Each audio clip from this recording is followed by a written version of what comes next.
4 images to dispel the myth of an angry God, by Krishna's mercy. Quote, the example is given that small lamps may become agitated by a little breeze, but the greatest lamp or the greatest illuminating source, the sun, is never moved, even by the greatest hurricane.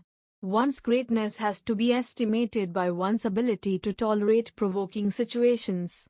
Shrila Prabhupada, Krishna, the Supreme Personality of Godhead, Volume 2, Chapter 34. For as many desires as can be found in the world, there is a corresponding religious system to meet them. These may be known as varieties of Dharma.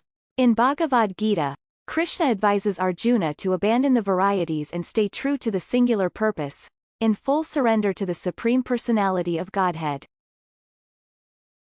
Sarva dharman paritteje. Mam ekam sharanam vraj. Ahantva sarv papebhyo. Mokshe shyami ma shucha. Quote, abandon all varieties of religion and just surrender unto me. I shall deliver you from all sinful reaction. Do not fear. Lord Krishna, Bhagavad-gita, 18.66.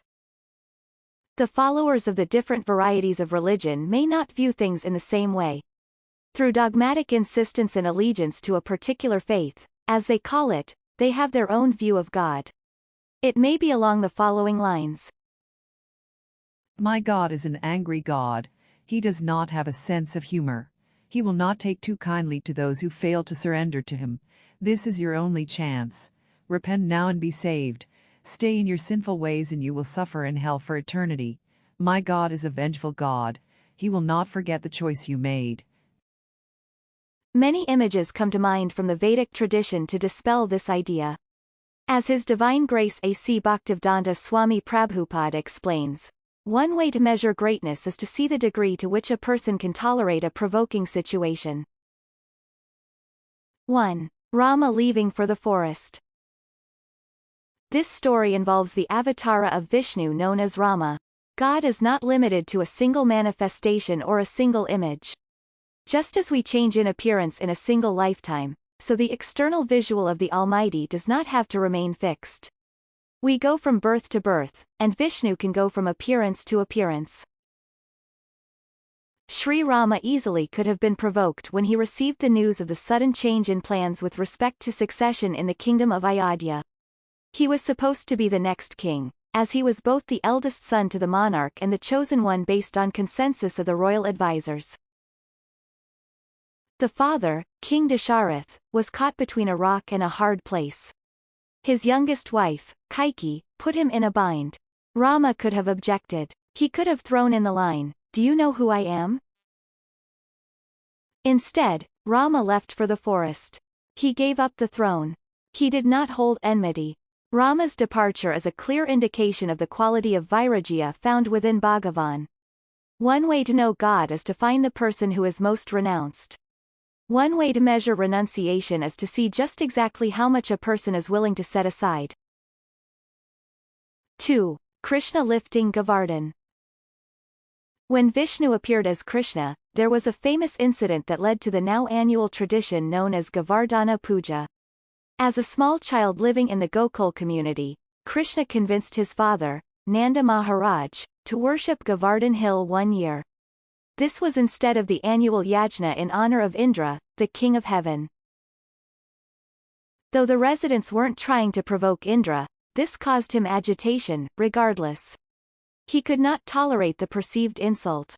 Indra retaliated by directing severe rainfall to the area of Govardhan. The intent was clear. The message was obvious. Krishna could have retaliated in kind. He could have taught the demigods a lesson they would never forget. Instead, he simply picked up Govardhan Hill and used it as an umbrella. Not only is that sacred mass of land dear to the cows and the neighboring residents, but it also serves as protection against the wrath of those who might have previously been friendly. 3. Krishna with Brahma. A similar situation occurred with Brahma. This time there was a trick played on Krishna. Brahma stole the cowherd boys and the cows from within Krishna's area. How would the Supreme Lord handle the situation? What would he tell the residents when he returned home without anyone accompanying him? Krishna figured out a way. There was such a lack of disturbance in everyday life that Brahma eventually saw the error in his ways. Krishna did not hold a grudge. He did not retaliate, though he could have. 4. Vishnu meeting Bhrigu. Bhrigu was conducting a science experiment, of sorts. Like continuing education at home, in the absence of formal training at an established institution, that Brahmana wanted to know who was the most tolerant. He tested the degree to which provoking situations would be tolerated by Lord Brahma, Lord Shiva, and Lord Vishnu. The worst offense was reserved for Vishnu. Bhrigu kicked the husband of the goddess of fortune in the chest. This was a sneak attack. The victim was not expecting anything of the sort.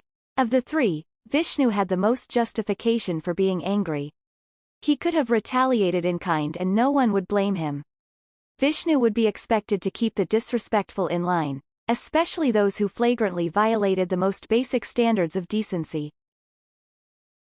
Instead, Vishnu apologized. He was concerned that Bhrigu might have hurt his foot. Vishnu's chest is hard, after all. There was no sign of agitation in Vishnu. This supports the claim that the Supreme Lord is Atmarama. He is fully satisfied in the self. The amount of worship or lack thereof makes no difference on his disposition. The living entities are free to do as they wish, but if asked for an honest assessment, the recommendation is always in favor of Dharma. Those who follow Dharma have the chance to be as dear to Vishnu as Bhrigu, who has direct access to Vaikuntha. In closing, to assess tolerance correctly, with Vaikuntha access directly, Bhrigu with swift kick to the chest. Offense against Vishnu test. Surprisingly to astound. That not any agitation found.